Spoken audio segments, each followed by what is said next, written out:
Working all-nighters. Let's have a look. Hello everyone, Florian.Heise here, and welcome to another episode of HeiseSays. I hope you're having a Merry Christmas and you're preparing for New Year's. Now, grab your stein of coffee, because I thought we'd have a look at just some of your comments from a poll I put up. A few days ago I asked people, have you done an all-nighter for work, and what is your most interesting story? Now, we used to do all-nighters, surprisingly a lot back in my university days. Kind of part of the studio culture, you just work to the last minute. We did it at work occasionally. I tried to avoid it, sometimes for big deadlines or presentations. Sometimes clients had to go overseas, so we had to get something to them before they left. You just have to do it. There was one all-nighter, which actually wasn't an all-nighter for me. The guys kicked me out of the office. They made me leave. I went home and had a nap because I had to present. One of the perks of being the boss, I guess. But then I rocked up there in my suit and ready, and I got a flat tire for the car. The guys had done AussieBroadband's presentation, looked great. It all happened and went off well. We won the job. But, so we've done a fair few of them. Some of them just for outrageous timelines or time frames, but you tend to avoid them. One thing I really liked, and what I mentioned here, is in the office, we had a little IKEA bunk bed, and we had it set up in a room that we used, just a little closed-off room at the back with no windows, so it was pitch black. And I tell you, that was the best, deepest sleep I ever got there after working hard, was just going and bunking, having a kip there in the bunk. Is that a good sign or a bad sign that you had a bunk bed put in the office for a sleep? So, from the poll, 56% of you said yes. 22% of you said no, and 22% said sleep is for when you retire, which is sadly the case for a lot of men. You die when you retire. So I thought we'd have a look at some of the comments you've left, and we'll read through them. So, here from AFTP for I. All the time when I was in the Navy, I'm not surprised in the military. The most interesting was the 9/11 attack. I was posted to the Fleet HQ operations at the time, started working at 5 a.m. to prepare the Admiral's morning ops brief, and then a full day of work followed. I finished about 8 p.m. after making sure the new duty officer was squared away, his first solo night watch. Well, you'd hate to have your first solo night watch when an attack like that happened. Going home a bit after 9 p.m. and was surfing the newfangled internet when the first plane hit. I had trained as a pilot before joining the Navy, and it instantly looked suspicious. Second plane hits, and I knew this meant war. On went the uniform, and I called the duty officer and started issuing orders as I headed back to HQ. The next 30 hours were intense and a bit of a blur, as I'd been awake since 3:30 a.m. and the morning before everything went to custard. Eventually, my boss tells me to find a bunk and sleep, as the Navy will occasionally recognize that 2 days without sleep isn't good. So yeah, interesting. Never wanted to do that again. So, there you go. That's an interesting one. Going a few days hard. That's a lot worse than meeting a project deadline. And here we have one from John Kennedy. So, had to make a set of tools for CAD, GIS, conversion and back again to meet the needs of both data capture and CAD deliverables for an NBN contract. I did 3 all-nighters to get the tools built before the project deadline. See, this is the thing. It's often you'll have like a project deadline, and sometimes, well, the scope of the project will increase to meet your time frame. It's just how it is. You'll push it to the end. You're thinking, you know what? I got another 6 hours here. I can get the that render done. I can do that other thing. I can just add that little bit of pizzazz to sell something. It was like when Rachel was making her wedding dress. It wasn't finished until the night before, and Rachel said, "Don't worry, I've got hours left," and her mother was freaking out. The subcontractor we built them for, following the million-man myth, and the people we ended up training didn't have the expertise to follow a 5-step guide. IT.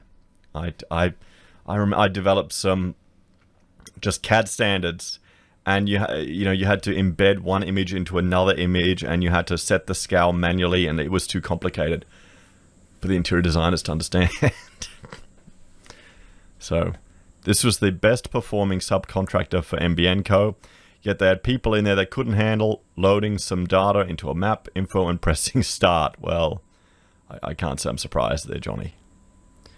So, and Neil, Yep, back when Windows NT was a thing, so reliable. Ah, yes. I remember I had...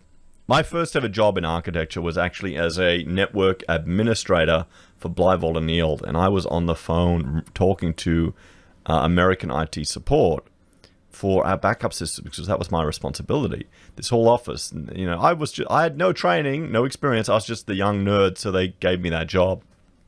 It's quite stressful trying to do that as well as uni. So, Steve Device used to be a department manager at a hotel casino.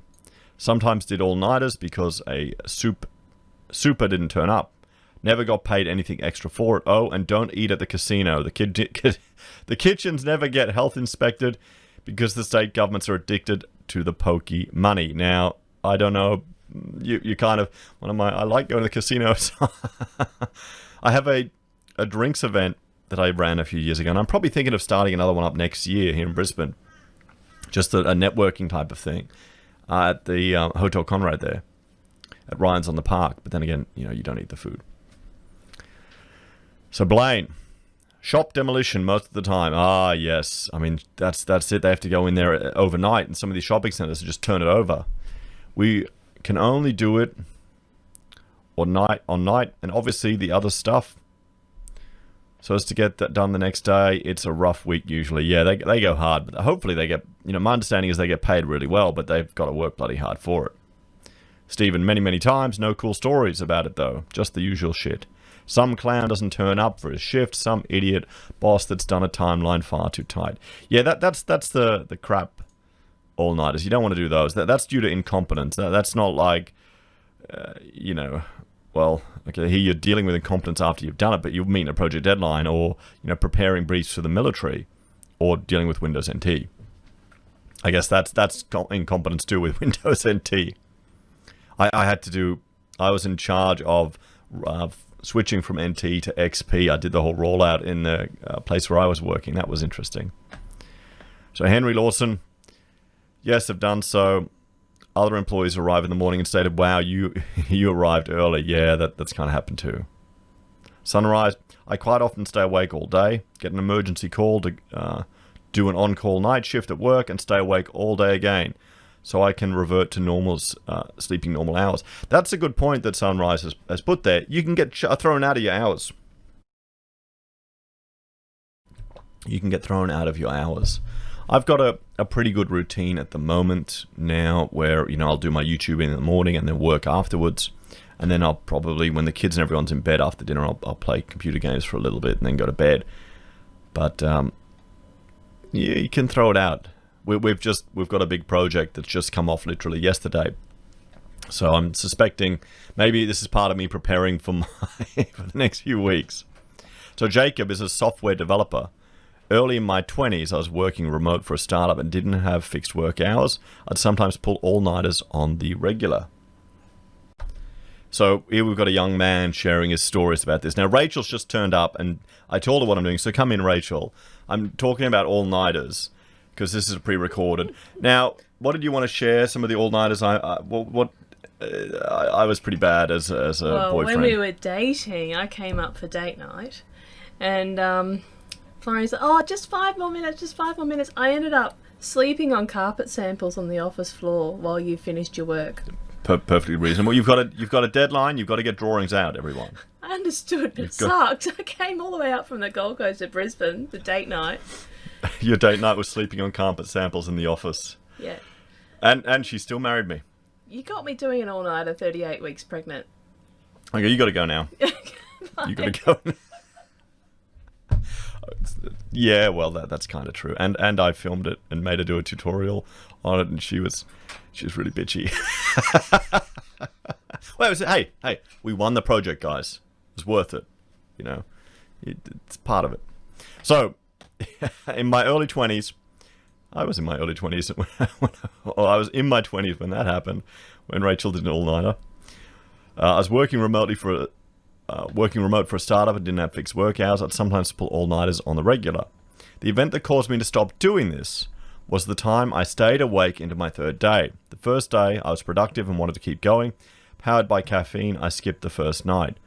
By midday, Going on the 20th hour, my eyes were burning and my mind was sluggish, but I continued to work.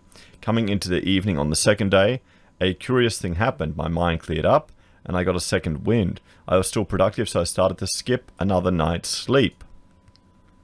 Cutting to the third day, I'd been working almost 40 hours straight. Energy drink cans covered my desk. My eyes were wide open and I thought I was still productive. But looking at the code I wrote later, most of it needed to be rewritten. By the afternoon, I was having mild hallucinations and was extremely paranoid when an older gentleman pulled up outside my house.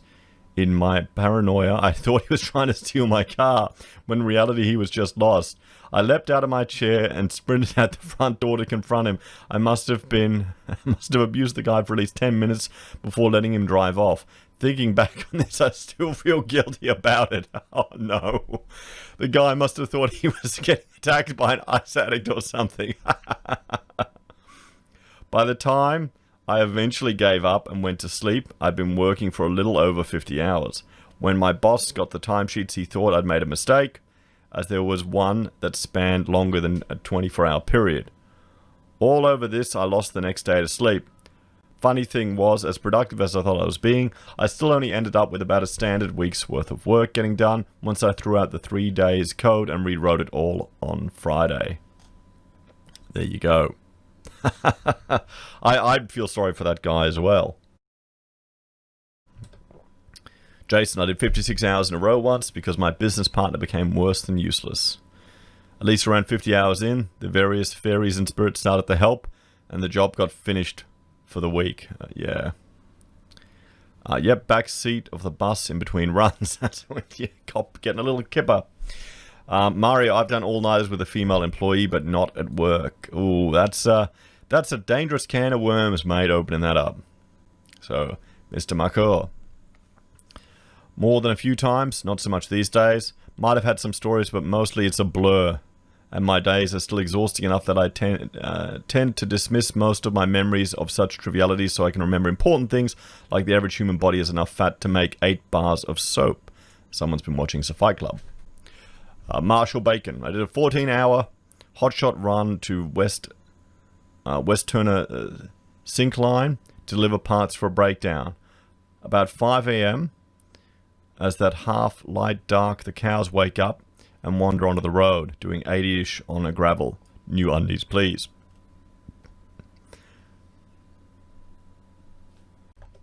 So Bogan 06. Working all night basically once a month for a global billion-dollar corporation over the course of 7 years. My wife gets a job working casually daytime shifts for the same company. Find that over the course of 10 years, their pay had not increased an iota. Using my previous clout to find out a more comprehensive view of their pay for the various roles. Come to learn, they're paying people less now than 10 years ago. Wifey left the job shortly after. Some corporations believe their staff immune from inflation. Damn. So, Michael. Yep, several times as an apprentice baker, pastry chef. Worked in a wedding cake business, and in peak times there were unfortunately weekends where the boss had taken too many orders. Needless to say, you can hardly turn around and tell a couple who've paid top dollar for a wedding cake months in advance that they can no longer have it due to high demand. So I can recall 2 to 3 instances during my 4-year apprentice where I pulled a 36-hour shift, i.e. starting Friday morning, say 7 a.m. and working through until Saturday night. I did drive home early Saturday morning, have a shower and change my uniform, but apart from that it was all business. From memory, I slept an uninterrupted 14 hours after doing a shift like that. So, I mean, there you go. Gotta get those wedding cakes out. Sonia, I hate sleep. Won't sleep at all if I could. Well, sleep's one of my favorite things. So, stayed up 2 to 3 days, reading blueprints, plans, etc. for all the assets on these sites, took photos of all the assets and parts associated, entered the data into an empty software shell. This was me implementing a CMMS software system into the company across all sites, automating the work, making it easier for the staff, taking physically away and making it digital, providing bludgers who don't deserve jobs less work to do. They hated me for it. I created even more spare time for them to walk around and do nothing but complain about me. Or you can cut the dead wood. So Matthew, an Melbourne interstate-based truckie. The 2020 Brisbane floods. Watching the news coverage at home, I got a call from a national manager from Coles at about 2 p.m. to pick up a container scale and container from Melbourne. Drove to Sydney with an empty container and did DC to port runs to help load a ship heading for Townsville with flood and supplies bound for Brisbane. With no way to get from Sydney to Brisbane directly, this is how it was done.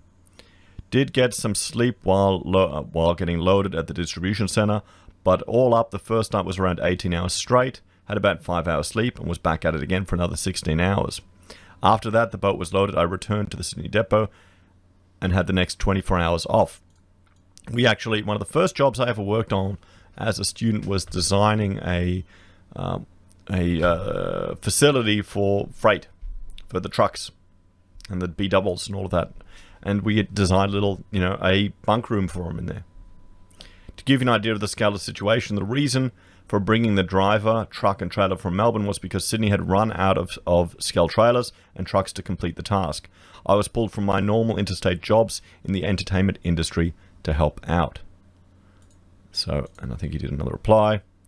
I like to add a few more things for context. At no point was I under pressure to work these long hours, but I felt the need to, considering the gravity of the situation in Brisbane at the time. The manager asked if I could help, and this didn't come from my boss at the time. These driving hours are highly illegal for a good reason. I do take pride in the small but important way I was able to help Brisbane in its time of need. Well, thank you very much, Matthew, from a Brisbaneite. I remember when we had those floods, and we went out to the SEC to help sandbag, filling up sandbags. And I remember I took a shovel because I thought, you know what, they won't have one there. And Rachel gave me shit, laughing at me. You won't need that. And there every other idiot was filling with their hands like some pleb, and we had a shovel. There you go, you got to think. Ryan, drafting engineering plans all night long to get them out the door the next day. I was a young engineer and had not left enough time for documentation. Yeah, that's the way it is sometimes, mate. We all go through that. Sometimes you're all engineers and architects that do the same thing. Jasmine edit. I was working in a bar on Thursday, Friday, Saturday nights, and in a hair salon in the mornings. Oh boy, always all-nighters.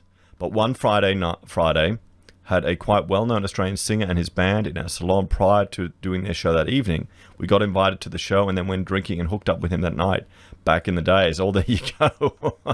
Does that count? That sounds like you're just partying or being a groupie. Still, I mean, we're talking, I guess, yeah. But we're talking work all night. It's not like partying all nights. Those are even harder these days. I don't think I could even handle it anymore. Every 5 years, 20, 25, 30, 35, 40, it gets harder. And then, do you even go out after 40 anymore? I hope not. I don't plan to do all-nighters anymore. So Jimmy James, many times, work all day manufacturing goods, then go out to install after hours because of the welding and noise rules of the major shopping centre. Another shop fitter, or another person working in that industry. So me here too. Worked fouling down racehorse mares for a bit. One time was a call to the vet to come help pull a massive foal out with chains. Mare had a bladder prolapse in the process, so stitching that back up, and she ended up dying, then trying to get another mare to take the foal. Glad you asked. Yeah, I am. That's quite interesting. It's not really an industry that well, frankly, I've gotten much exposure to, but that's the issue with it. Cool. Andreas, welcome to the O&G industry. Oil and gas, I'm assuming, where 13-hour shifts are common. Nowadays, it is common to do reduced crew jobs where you're expected to be available 24 hours. This means sometimes they'll wake you up after a 2 to 3 hour snooze. Red Pill Crypto Shark. Data center recovery due to UPS failure. Yeah, aren't the UPSs meant to be uninterrupted? Sensei, shift worker in the Ambos. Yeah, we've designed some ambulance stations and some extensions to them years ago. And they've got all the facilities. They've got TV, they've got all this stuff, all these places to sleep, because they Gotta be on call. Worked for Qantas DHL. Sprinkler got damaged by forklift. Oh, had to rescue, reorder, and prepare food for morning flights. That would be fun. I worked 7 days a week, 12 hours plus a day, and did many all-nighters for first 2 years I was in business. Okay, so small business entrepreneur.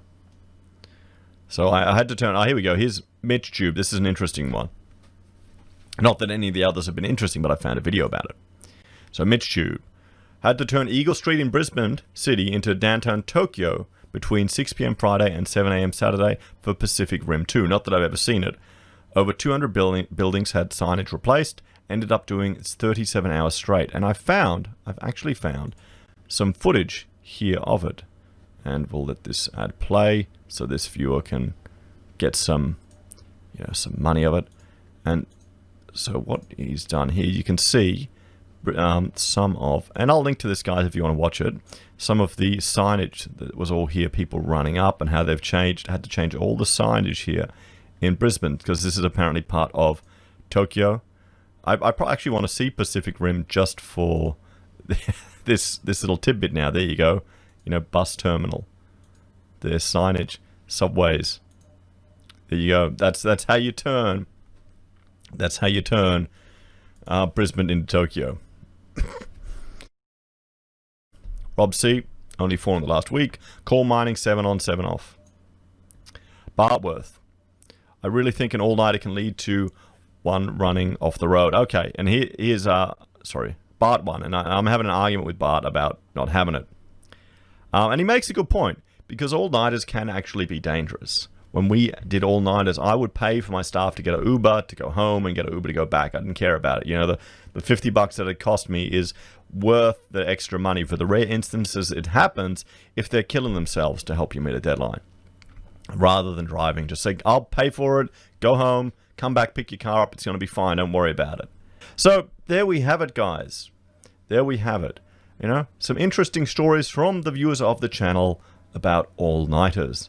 Are you planning to do any? I mean, it's not something you want to do. It's not something you have to do, but at least you have some interesting stories. That's part of life.